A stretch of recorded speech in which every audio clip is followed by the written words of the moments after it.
आप सभी का स्वागत है एसटीएस चैनल पर। तो गाइज आज हम लोग स्टडी करने वाले हैं इंडियन पॉलिटी की क्लास 3। आपको पता ही है हिस्टोरिकल बैकग्राउंड चल रहा था हम लोगों का। ऑलरेडी 2 क्लासेस हो चुकी हैं, लिंक डिस्क्रिप्शन में है, आप जाकर के वहां पर देख सकते हैं। ठीक है, तो हिस्टोरिकल बैकग्राउंड में हम लोग पढ़ चुके थे। क्राउन का जो रूल है वो स्टार्ट करना था। ठीक है, कंपनी के जो रूल थे वो हम लोग पढ़ चुके थे, जिसमें से मैं आपको बताना चाहूंगी 1853 का चार्टर एक्ट, क्योंकि यहाँ से इसको पढ़ाने के बाद आप आगे के जितने भी एक्ट हैं, जितने भी पॉइंट्स हैं, आप उसको रिलेट कर पाएंगे। ठीक है, तो चलिए स्टार्ट करते हैं। बट स्टार्ट करने से पहले गाइज मैं आपको कुछ बताना चाहूंगी कि यूपीपीसीएस का फॉर्म आ चुका है। आई होप आप लोगों ने भर भी लिया होगा उस फॉर्म को, क्योंकि और 12 अप्रैल तक इसकी लास्ट डेट है। ठीक है, तो आपका जो प्री एग्जाम है उसकी भी डेट आ चुकी है, 12 जून उसकी डेट है। आपके पास ज़्यादा वक्त नहीं है गाइस, आप लोगों को 1 महीने के अंदर अंदर चीज़ों को पढ़ लेना है। इसके बाद आपके पास 1.5 महीने के अंदर उसको रिवीजन कर लीजिए बहुत जल्दी, बिकॉज जो एग्ज़ाम्स हैं बहुत ज़्यादा फैक्चुअल बेस्ड आने लग गए हैं। ठीक है, तो आप लोगों की तैयारी बहुत अच्छी हो जानी चाहिए। तो उसी बेसिस में गाइज मैं आपको हिस्टोरिकल बैकग्राउंड पढ़ा रही हूँ, ताकि कम समय में आप ज़्यादा से ज़्यादा पॉइंट्स को रिलेट कर पाएं। ठीक है, तो आपके सामने मैंने नोट्स बना रखे हैं, आप इसको स्क्रीनशॉट ले लीजिएगा। मैं आपको ब्रीफली समझाऊंगी, बस आपको मेरी बातों को ध्यान रखना है और रिलेट करते जाना है।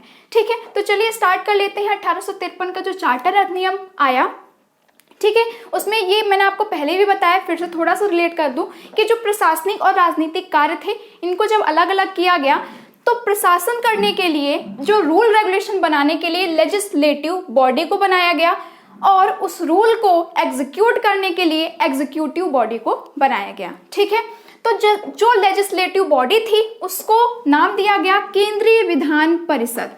ठीक है, इसमें 6 पार्षद जोड़े गए थे, 2+4। जो 4 थे गाइस, ये सबसे पहली बार लोकल जो प्रोविंस था। ठीक है, लोकल प्रोविंस का मतलब होता है कि जो स्थानीय प्रांत थे, जैसे मान लीजिए आगरा हो गया, बॉम्बे हो गया, ठीक है, मद्रास हो गए, ऐसे लोगों के स्थानीय प्रांत बोला जाता है। तो सबसे पहली बार इनको यहाँ से ये इलेक्ट किए गए, यहाँ पे ये सदस्य बनाए गए। तो कौन कौन से 4 प्रांत थे, बहुत इंपॉर्टेंट है, ध्यान रखिएगा। M4 यहाँ पे मद्रास है, B4 यहाँ बंगाल है, सेकंड B4 यहाँ पे आपका बॉम्बे है, और A4 यहाँ पे आगरा है। ठीक है, आई होप आपने यहाँ से पढ़ लिया होगा। अब यहाँ पे तो आपने देखा कि केंद्रीय विधान परिषद यहाँ पे कॉन्सेप्ट आ चुका है। अब इसी को आगे करके आप इसको रिलेट कीजिएगा। ठीक है, अब बात कर लेते हैं 1858 का भारत शासन अधिनियम। भारत शासन अधिनियम पढ़ने से पहले हम लोग 1857 की ही थोड़ी सी बात कर लेते हैं कि 1857 की क्रांति, जिसको बोलते हैं प्रथम स्वतंत्रता संग्राम, इसको सिपाही विद्रोह के नाम से भी जाना जाता है। इसकी स्टार्टिंग मेरठ से स्टार्टिंग हुई थी 10 मई 1857 ईस्वी में। ठीक है, इतनी बातें तो आपको पता ही होंगी। तो जब यहाँ से स्टार्टिंग होती है गाइस, तो बहुत ही बहुत बड़ा ये क्रांति थी यहाँ पे। आप जानते ही हैं, हिस्ट्री आपने पढ़ी होगी। तो 1858 में जब भारत शासन अधिनियम आता है, तो यहाँ पे क्राउन का शासन यहाँ से स्टार्ट हो जाता है। ठीक है, ये जितने भी आप नीचे से पढ़ने जा रहे हैं वो सारे क्राउन के ही एक्ट बनाए हुए हैं। क्राउन का यहाँ से शासन स्टार्ट होता है। तो यहाँ पे जब क्राउन आता है, तो यहाँ से बोलते हैं कि कंपनी ने अपना शासन जिस तरीके से भी किया, अब इसको हम अपने तरीके से शासन चलाएंगे। ठीक है, जो भी एक्ट बनाएंगे वो आप धीरे धीरे करके जो भी होगा वो प्रत्यक्ष रूप से हम ही शासन करने वाले हैं। ठीक है, खुद एलिजाबेथ नहीं आई थी यहाँ पे शासन करने, इन्होंने कुछ को भेजा था ब्रिटिश पार्लियामेंट से यहाँ पर, ताकि वो अच्छे से यहाँ पे क्या कर सके, कैप्चर कर सके चीज़ों को। ठीक है, तो इन्होंने जब पहला शासन अधिनियम बनाया 1858 का, तो उसमें बोला भारत शासन को अच्छा बनाने वाला अधिनियम है। ये इनके अकॉर्डिंग था, हमारे अकॉर्डिंग तो ऐसा कुछ भी नहीं था। ठीक है, तो इन्होंने ऐसा बोला। तो देखते हैं आगे चल के, देखते हैं क्या करते हैं लोग। ठीक है, तो गवर्नर जनरल को यहाँ पे एक नया नाम दिया गया, वायसराय बोला गया। ठीक है, भारत का गवर्नर जनरल क्या बोला गया, भारत का वायसराय। ऐसे पहले व्यक्ति कौन थे, लॉर्ड कैनिंग थे। ठीक है, इतनी बात क्लियर हो गई। इसके बाद यहाँ पे द्वैध शासन प्रणाली को समाप्त कर दिया गया। द्वैध शासन प्रणाली हमने आपको पिट्स इंडिया एक्ट में 1784 में पढ़ाया था कि जो 1784 में ऐसा किया गया था, उसमें निदेशक मंडल और नियंत्रण बोर्ड स्थापित किए गए थे, जो यहाँ पे राजनीतिक और व्यापारिक कार्यों को देखते थे। तो अब यहाँ पे इसको खत्म कर दिया गया। ठीक, और एक नए पद का सृजन किया गया, जिसको बोलते हैं भारत का राज्य सचिव।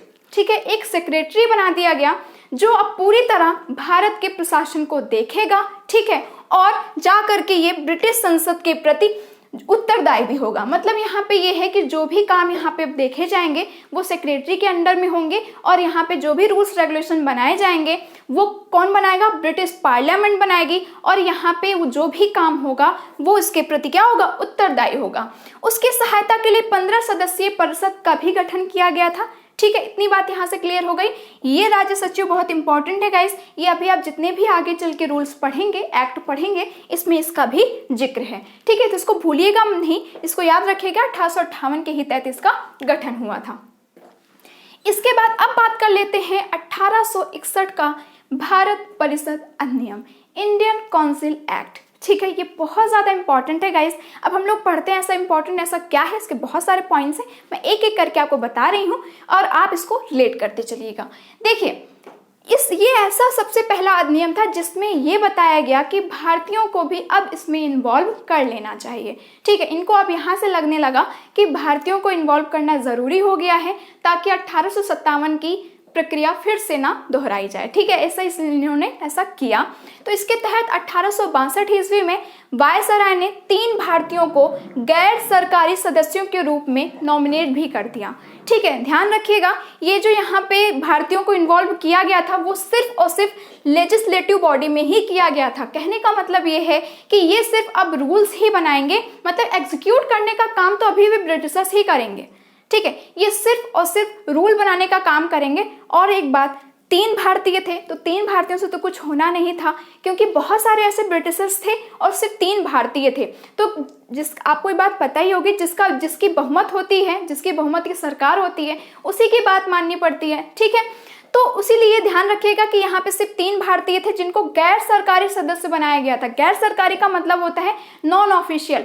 जो ऑफिशियल मेंबर थे वो तो सिर्फ और सिर्फ ब्रिटिशर्स ही थे, इनको सिर्फ नॉन ऑफिशियल मेंबर के रूप में नॉमिनेट किया गया था। ऑफिशियल हमेशा याद रखिएगा कौन बनाए गए, ब्रिटिशर्स ही बनाए गए। ठीक है, वो कौन से 3 भारतीय थे जिनको नॉमिनेट किया गया था, तो बनारस के राजा, पटियाला के महाराजा और सर दिनकर राव। ठीक है, सर दिनकर राव, ये बहुत इंपॉर्टेंट क्वेश्चन है, यूपीपीसीएस का बहुत फेवरेट क्वेश्चन है। तीनों के नाम आपसे पूछे जाते हैं तो अच्छे से पढ़ लिएगा। ठीक है, जिससे पढ़ लीजिएगा ताकि आपको कोई भी प्रॉब्लम ना हो। इसके बाद अब बात कर लेते हैं कि मद्रास और बॉम्बे जो प्रेसिडेंसी थी गाइस, उनको विधायी शक्तियां वापस दे दी गई। कहने का मतलब ये है, मैंने आपको बताया भी था कि 1773 में जब रेगुलेटिंग एक्ट आया था वहां से सेंट्रलाइजेशन की प्रक्रिया स्टार्ट हो गई थी। मतलब केंद्रीकरण की प्रक्रिया स्टार्ट हुई कि जितने भी छोटी छोटी शक्तियां थीं, जिनके पास थोड़ी सी शक्तियां बची हुई थीं, उन सभी को शक्तियों को छीन करके एक आदमी के ही सारी शक्तियां आ गई थी हाथ में। ठीक है, कहने का मतलब ये है कि जो वायसराय था उसके हाथों में सारी शक्तियां दे दी गई थी, गवर्नर जनरल जो था। ठीक है, मतलब यहाँ पे जो बॉम्बे थी और जो मद्रास प्रेसिडेंसी थी, उनके औचित्य को, उनकी इंपॉर्टेंस को खत्म कर दिया गया और किसको मेन बना दिया गया, बंगाल को। ठीक है, तो क्योंकि बंगाल के गवर्नर जनरल आप नाम पढ़े होंगे। ठीक है, तो इन्हीं को ही सारी शक्तियां दे दी गई थी। बट यहाँ से 1861 में विकेंद्रीकरण की प्रक्रिया प्रारंभ हो जाती है। मतलब अब एक आदमी से जो शक्तियां एक आदमी को दी गई थी, अब वहां से हटा करके छोटे छोटे अधिकारियों को भी उनकी जो अधिकार थे वो वापस किए गए। ऐसा क्यों किया गया गाइस? ऐसा इसलिए किया गया ताकि जो इनके 1857 में इन्होंने जो विद्रोह देखा, ऐसा विद्रोह दोबारा ना हो पाए। मतलब भारतीयों के मन में जो अभी रह गया था कि उनको इन्वॉल्व नहीं किया जा रहा है, इनके मन में ऐसा ना हो, इसलिए इन्होंने किया कि चलो ठीक है, अब इनको भी मौका दिया जाए, अलग अलग प्रांतों में अपनी जा करके अपने रूल्स रेगुलेशन बनाए। ठीक है, इसी श्रृंखला को इसी आगे रखते हुए इन्होंने बंगाल में, उत्तर पश्चिमी सीमा प्रांत में और पंजाब में विधान परिषद का भी गठन कर दिया। मतलब डिसेंट्रलाइजेशन स्टार्ट हो चुका था। ठीक है, इन्होंने अलग अलग पंजाब में, उत्तर पश्चिमी सीमा प्रांत में और बंगाल में अलग अलग क्या कर दिया, विधान परिषद का गठन कर दिया ताकि ये लोग भी क्या कर सके, अपने रूल्स को बना सकें। ठीक है, अपने तरीके से रूल चला सकें। जैसे कि आप सभी को पता ही है, मैं एक छोटा सा एग्जाम्पल दूं कि प्रधानमंत्री तो एक होते हैं, ठीक है, लेकिन हर एक राज्य के मुख्यमंत्री अलग अलग होते हैं। तो प्रधानमंत्री तो रूल्स बनाते ही बनाते हैं, लेकिन मुख्यमंत्री क्या करते हैं, अपने अपने राज्यों के तहत जैसे उनकी कंडीशंस जैसी जैसी होती हैं वहाँ पे वो अलग अलग तरीके से रूल्स बनाते हैं। ठीक है, अपने राज्य के अकॉर्डिंग। उसी तरीके से इनको भी ये अवसर दिया गया कि अब आप भी क्या कर सकते हैं, अपने राज्य के अपने प्रांत के अकॉर्डिंग आप रूल्स बना सकते हैं। ठीक, इतनी बात तो हो गई गाइस, यहाँ तक आपको समझ में आ भी गया होगा।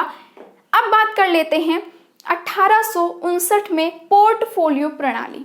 ठीक है, क्या होती है पोर्टफोलियो प्रणाली? पहले इसको समझ लीजिए कि देखिए आपने क्या पढ़ते हैं, प्रधानमंत्री की जो भी, जैसे मान लीजिए प्रधानमंत्री की सहायता के लिए कौन कौन होता है, गृह मंत्री होते हैं, रक्षा मंत्री होते हैं, शिक्षा मंत्री होते हैं। ठीक है, ऐसे ऐसे बहुत सारे होते हैं जो इनकी सहायता करते हैं, वित्त मंत्री होते हैं। ठीक, बट पहले क्या होता था, वायसराय सारे काम अपने ही नाम पर करवाता था। ठीक है, जितने भी विभाग थे सिंगल एक ही वायसराय ही देखता था। बट यहाँ से पोर्टफोलियो की प्रणाली की मान्यता को जब मान्यता मिल गई तो यहाँ पे अलग अलग डिपार्टमेंट बनाए गए और हर एक डिपार्टमेंट को ब्रिटिशर्स से अलग अलग मेंबर भी इलेक्ट किए गए। मतलब हर एक डिपार्टमेंट के लिए अलग अलग मेंबर रख दिया गया ताकि अच्छे से हर एक व्यवस्था को देखा जा सके। ठीक है, तो इस चीज को आपको ध्यान रखना है कि पोर्टफोलियो की प्रणाली कब स्टार्ट हुई थी, 1859 में। ठीक, ओके, अब यहाँ से बात कर लेते हैं कि वायसराय को इमरजेंसी के टाइम पर ऑर्डिनेंस मतलब अध्यादेश जारी करने की भी शक्ति मिल गई थी। ऑर्डिनेंस जारी करने की शक्ति का मतलब ये है कि कभी भी कोई इमरजेंसी आ जाती है तो वो बिना अपने काउंसिल से पूछे, बिना अपने काउंसिल एडवाइजरी काउंसिल से बिना पूछे वो यहाँ पे रूल्स बना सकता है। और बनाने के बाद ये रूल कब तक लागू रहेगा, सिर्फ 6 महीने तक। ठीक है, सिर्फ 6 महीने तक ये रूल लागू रहेगा। तो ध्यान रखिएगा कि अध्यादेश जारी करने की शक्ति यहीं से निकलकर आती है 1861 के तहत। आपको ये बात पता ही होगी कि जो अध्यादेश हैं वो 2 तरीके से जारी किए जाते हैं, 2 लोग जारी करते हैं। कौन कौन? यहाँ पे गवर्नर, ठीक है, राज्यों में कौन, गवर्नर और राष्ट्रपति। ठीक है, राष्ट्रपति का जो अनुच्छेद है अध्यादेश जारी करने का वो है कितना, 123। एंड जो गवर्नर से राज्यों में जारी कर सकते हैं उनका कितना अनुच्छेद है, तो 213। ठीक है, 213 अनुच्छेद है जिसके तहत ये अध्यादेश जारी कर सकते हैं। तो गाइज ये था हमारा पूरे एक्ट जितने मैंने आपको बताए। अभी सिंगल एक्ट बचा हुआ है 1892 का भारत परिषद अधिनियम। चलिए उसको भी हम लोग देखते हैं, उसके भी पॉइंट्स बहुत ज्यादा इंपॉर्टेंट हैं। तो गाइज देखिए 1892 का भारत परिषद अधिनियम में जो भी इम्पोर्टेंट था मैंने आपके सामने लिख रखा है। तो चलिए एक एक करके हम लोग इसको पढ़ते हैं। तो देखिए पहला पॉइंट क्या था कि केंद्रीय और प्रांतीय विधान परिषदों में गैर सरकारी सदस्यों की संख्या बढ़ाई गई। गैर सरकारी सदस्य कौन होते थे, मैंने आपको अभी बताया था कि भारतीयों को बोला जाता था। ठीक है, तो भारतीयों की संख्या अब कहाँ बढ़ रही थी, केंद्रीय और प्रांतीय विधान परिषदों में। ठीक है, अभी तक आपने देखा था कि 1861 में सिर्फ 3 भारतीय थे ऐसे। ठीक है, 3 भारतीयों को ही यहाँ पे नॉमिनेट किया गया था, इसको यहाँ पे इन्वॉल्व किया गया था। बट अब इनकी संख्या बढ़ाई जा रही थी धीरे धीरे करके, केंद्र में भी और प्रांत में भी। ठीक, अच्छी बात है, थोड़ा सा अच्छा लग रहा है सुन करके कि अब इनको भी लगने लगा कि अब यहाँ पे इनकी संख्या भी बढ़नी चाहिए। नेक्स्ट पॉइंट ऐसा है गाइस, बहुत ज्यादा इंपॉर्टेंट है, हमेशा एग्जाम से पूछा गया है, वो क्या है, बजट पर बहस। ठीक है, जो विधान परिषद था, ठीक है, जो प्रांतों में विधान परिषदें बनाई गई थी, अब क्या किया गया, इनको बजट पर भी बहस करने का अधिकार मिल गया। कहने का मतलब ये है कि जो भी बजट था, ठीक है, बजट कौन एग्जीक्यूट करता है, जो एग्जीक्यूटिव बॉडी होती है वही एग्जीक्यूट करती है बजट को। तो अब इनको क्या किया गया कि अब ये भी इनके कार्यों में वृद्धि करके इनको बजट पर भी बहस करने के लिए कह दिया गया, अधिकार इनको मिल गया था। ठीक है, ये बहुत बार एग्जाम में पूछा गया है कि 1892 के तहत बजट पर बहस यहाँ पे अधिकार इनको दिया गया था। तो आपसे क्वेश्चन हमेशा हमेशा हमेशा पूछा गया है। ठीक है, इसलिए मैं बार बार आपको बता रही हूँ, तो यहाँ से ध्यान रखिएगा।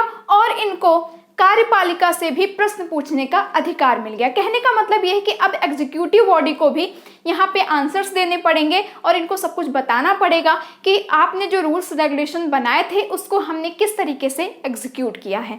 ठीक है, तो विधान परिषद भी अब थोड़ा सा किसमें आ रही, फॉर्म में आ रही है, अपने काम को संभाल सकती है, किस तरीके से इनको जो भी अधिकार मिले वो इनको बखूबी निभा सकते हैं। ठीक है, चलिए नेक्स्ट है आपका, नेक्स्ट पॉइंट क्या है कि जो केंद्रीय और प्रांतीय विधान परिषद थी, ठीक है, इन दोनों में, ठीक है, इन दोनों में गैर सरकारी सदस्यों की नियुक्ति कर दी गई थी। कहने का मतलब ये है कि अब इनको यहाँ पे गैर सरकारी जो सदस्य थे इनकी नियुक्ति कैसे की गई थी, परोक्ष रूप से नामांकन करके।